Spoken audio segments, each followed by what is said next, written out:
Raja dan ratu sangat bijaksana, sehingga kerajaan yang dipimpin makmur dan tentram. Semua sangat menyenangkan. Sayangnya, Prabu dan istrinya belum memiliki anak. Itu membuat pasangan kerajaan itu sangat sedih. Penasihat Prabu menyarankan agar mengangkat anak. Namun, mereka tidak setuju. Buat kami, anak kandung adalah anak yang lebih baik daripada anak angkat, sahut mereka. Ratu sering murung dan menangis. Prabu pun ikut sedih melihat istrinya. Lalu, Prabu pergi ke hutan untuk bernapa. Di sana, sang Prabu terus berdoa agar dikarunia anak. Beberapa bulan kemudian, keinginan mereka terkabul. Ratu pun mulai hamil. Seluruh rakyat kerajaan itu sangat senang. Mereka membanjiri istana dengan hadiah. 9 bulan kemudian, Ratu melahirkan putri yang diberi nama Gilang Rukmini. Penduduk negeri pun kembali mengirim putri kecil itu aneka hadiah.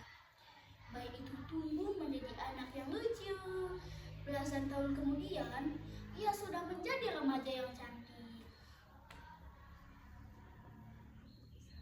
Ratu dan Prabu sangat menyayangi istrinya. Mereka memberi apapun yang dia inginkan.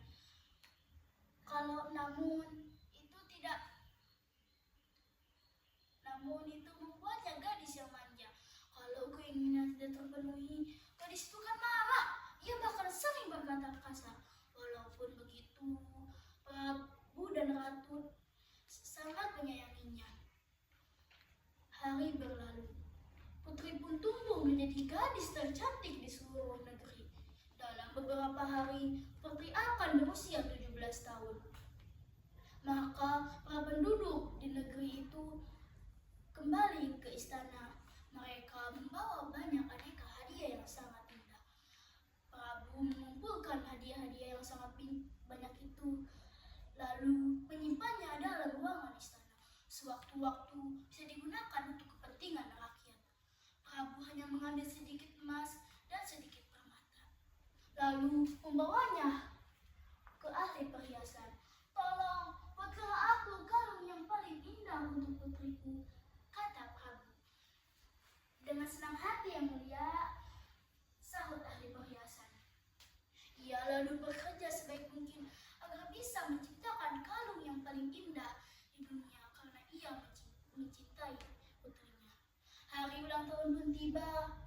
Penduduk di negeri itu pun berkumpul di alun-alun istana. Ketika Prabu dan Ratu datang, mereka menyambutnya dengan gembira. Sambutan makin terdengar ketika putri yang jelita cantik muncul di hadapan semua orang.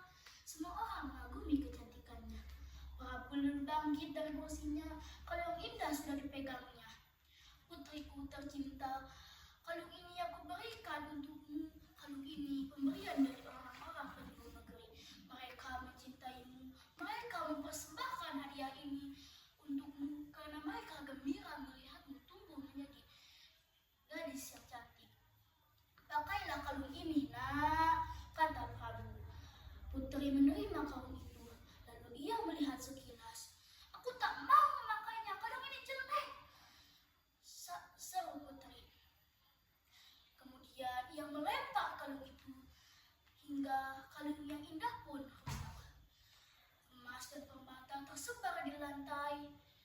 Itu sungguh mengejutkan. Tak seorang pun berbicara. Suara hening. Tiba-tiba meledaklah tangis Ratu Purbalingga.